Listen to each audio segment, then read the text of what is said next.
Hi, everyone, and welcome to the latest episode of the Tiny Brains podcast. I am Kevin Joyce, CEO at Tiny Brains, and with me I have Peter Graham, the Brigadier of Brains at Tiny Brains. Say hello, Peter. Hello. So every week we run through some of the highlights, the top news stories in XR from the previous week, and we've got some interesting things happening at the moment. So we're going to dive straight in with the new Pimax headsets. Now, for those of you who watched this podcast last week, you will know that there was an event happening from Pimax. And as predicted, as we predicted, because obviously we're amazing, they revealed new headsets. Pete. Yes, that was Pimax Frontier 2024, and they made three hardware announcements, two main ones being updates to their Crystal series. So you now have the Pimax Crystal Lite and the Pimax Crystal Super.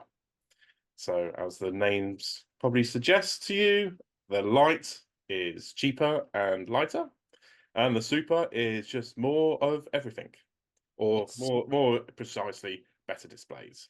So So Pimax, we talked about this last week, so we'll keep this brief. But Pimax have an interesting history in the VR scene, and they do have an audience that love their products.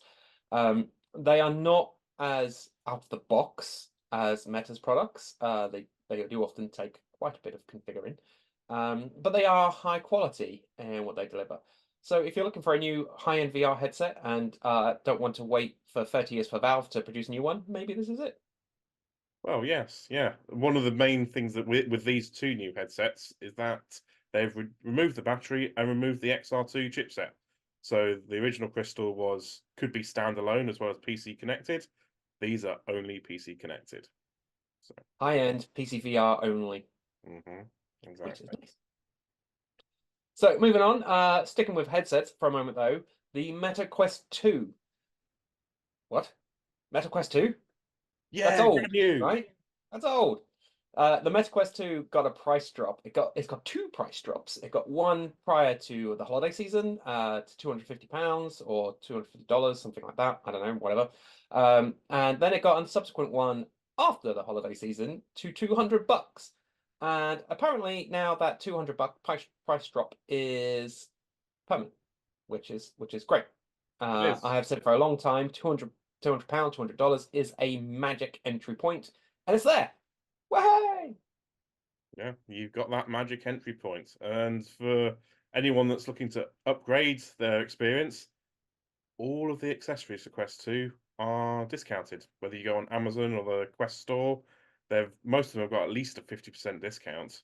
So if you want a case for it or one of the elite straps, your quid's in. Lovely entry point for VR. Yeah, that 200 bucks, whatever it is, dollars, pounds, euros. That 200 price point, I think is where we want to be, right? That makes VR.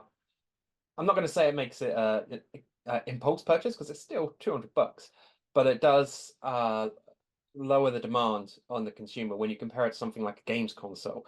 It's cheaper than the Switch, half the price of an Xbox or PlayStation, way cheaper than a new phone or a new television or whatever else. If you're looking for a new gadget, this makes it very compelling, in my opinion. Yeah, yeah, definitely. An ideal stocking filler this Christmas, Kev. I mean, how big's your stocking? I've got a big foot, Anyway, so oh, great. Anyway, we have some slightly more negative news in the VR scene now, which just does seem to be the case far too often for the poor old little PSVR 2. yeah, it's looking over the course of April. If you were to wonder how PSVR 2 is doing, you would think it's not doing very well. Currently, I know we're sort of midway through the month, but at the moment, four PSVR 2 games have been announced coming to the headset, and you got one like weird little learning app as well. So five titles in total for the entirety of April for PSVR 2. So just to put that into perspective, there was, I think it's 5 titles launched on Quest 2 and 3 in 1 week. Yes, I'm currently scheduled 14 for the month. So, I mean, you can't say that PSVR 2 is dead in the water, right? There is still content coming, but it's the price point and the games that are coming. It's just not compelling. Not especially going back to that $200 for a Quest 2. Mm, That's it. And Sony aren't doing a good enough job of attracting developers, are they? They're not making the process easy to to port or to originally create PSVR 2 titles, there are have been a lot of slip ups in their storefront as well recently.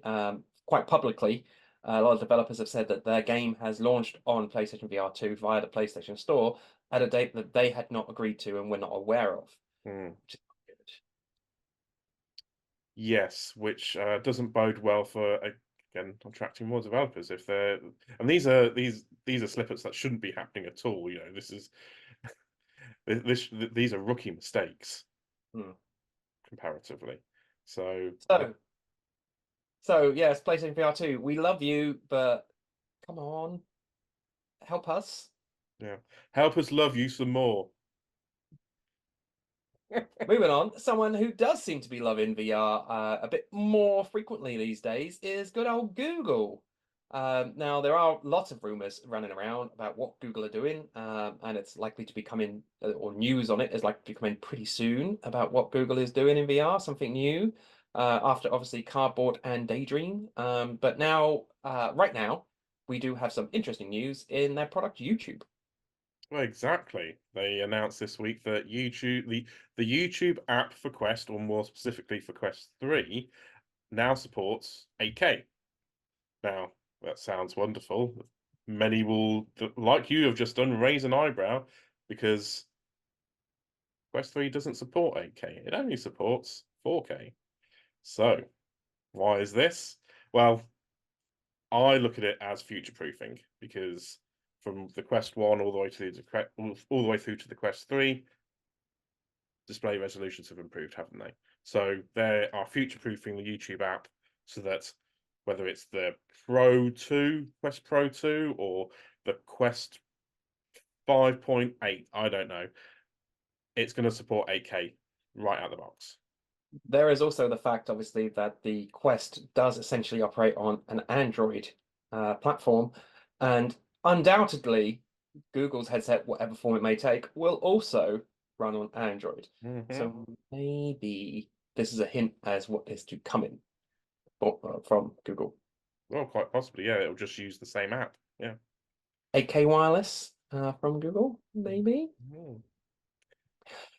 Anyway, moving on from that, we have one last tidbit to wrap up. As we always do, we're going to end this podcast with the release of a new game. And this week, full disclosure, it was a game that we've been working on. Uh, Future Tech Games have launched The Flip, available now for MetaQuest 2, MetaQuest 3, and MetaQuest Pro. Everything changed the day they arrived. The city is overrun by these fiends and their weird constructions. They flipped thousands of people.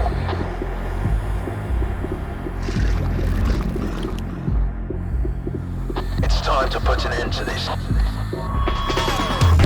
to go in. Time to team up, gear up, and strike back.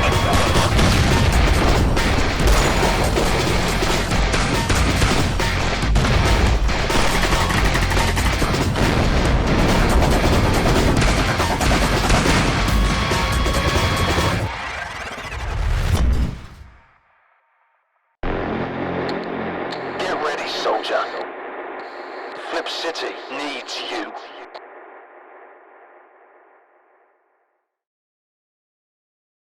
It is a nonsense, balls to the wall, shoot zombies, go take your friends, leave them as bait as you escape in a helicopter game. As Pete likes to do many times with me, leaving me as bait. I don't know why. Maybe I'm tastier for zombies than he is. He is a significantly higher level than me. So go download the game and see if you can get a higher level than me too. You make for good bait, Kev. So, Tasty, tasty Kev. mm. Okay, thanks everybody for watching, and we will see you next week.